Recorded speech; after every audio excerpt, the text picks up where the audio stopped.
Hello, my name is Charlotte Smith, and I want to discuss the article "Why Should Anyone Be Led by You" by Rob Goffey, and Gareth Jones.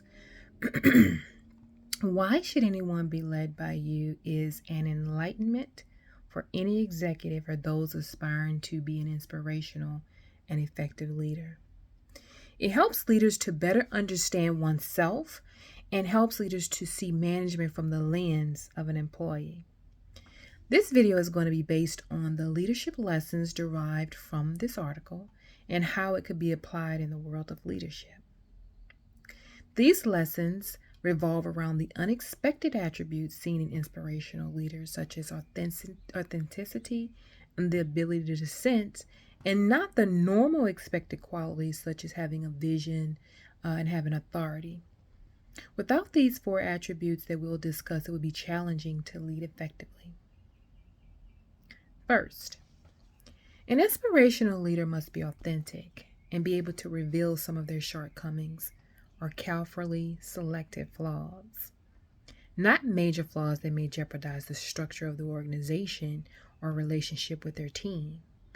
Having the ability to show that they are not perfect will not only establish trust, but also build a form of solidarity between the leaders and the followers because they are being themselves and not pretending to be someone that they're not. This is because it shows the leader is genuine and an example that no one is perfect. These are actually teachable experiences that the leader influences, where leaders can influence their team and form a connection.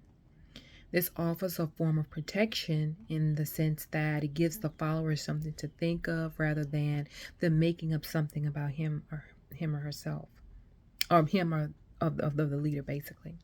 This was further analyzed by Lee in 2014, and it was said that exposing flaws may make the leader sound ordinary and mundane.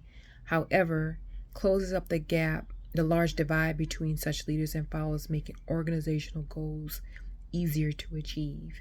This applies so well into leadership in organizations, especially when it comes to making decisions or pitching ideas.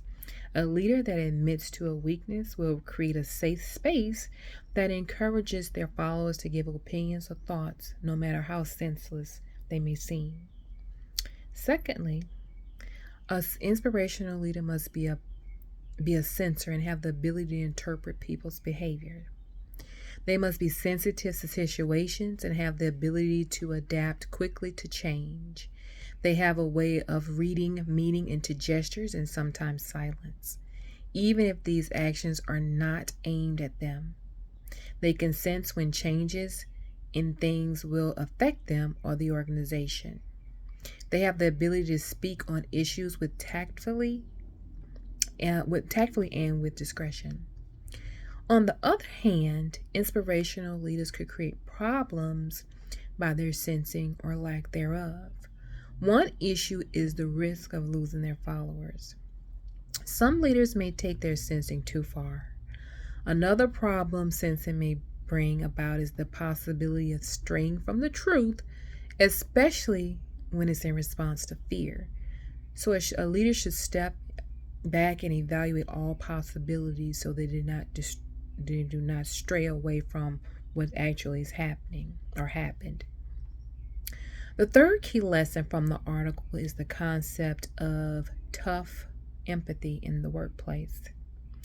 Tough empathy is needed when there are times that difficult conversations are required. It is the use of tough but empathetic discussions that gives people what they need and not necessarily what they want. Basically, we're telling them what they need to hear and not what they want to hear. According to the article, even though tough empathy may seem undesirable to the employees, it shows the close social distance between employees and the leader, and when applied appropriately will give results. A very good example of this application in the world of leadership is the GO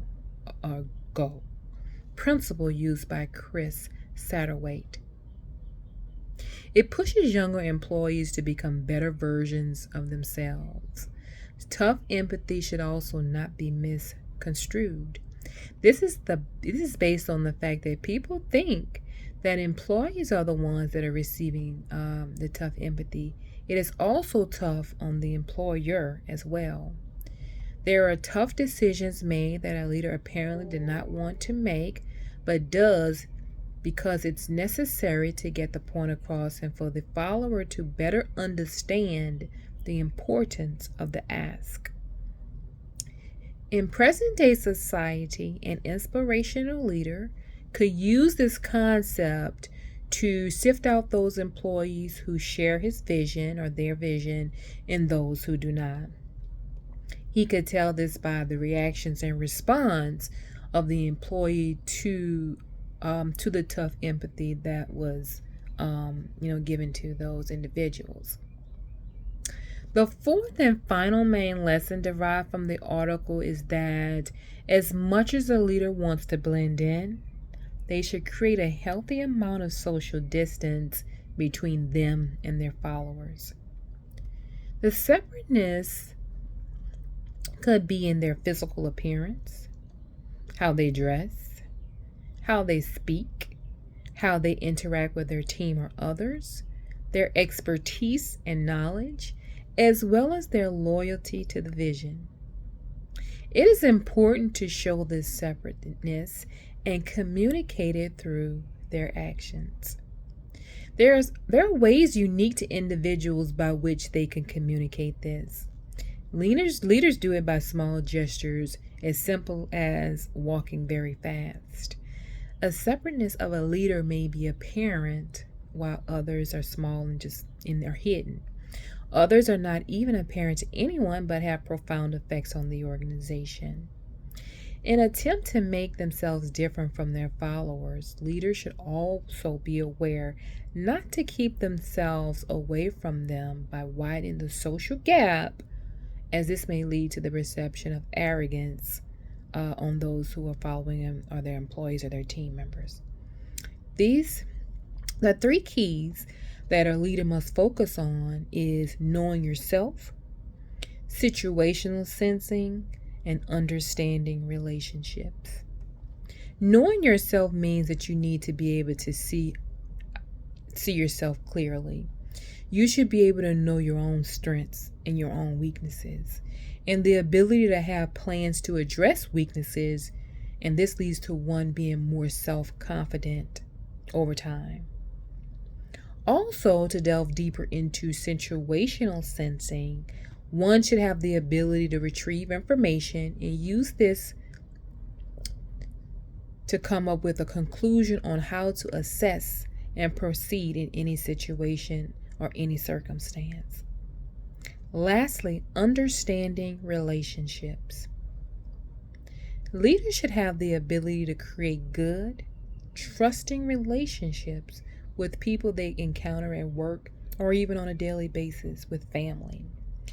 Having this skill can help leaders to influence others and have them work on a goal towards desired objectives. This skill also helps in building the team or family's morale. In summary, these attributes come easily to some, and others, they have to work on it. Some things can be learned and have to be worked on throughout their leadership career. These qualities have to be built into the personality of the leader as a skill.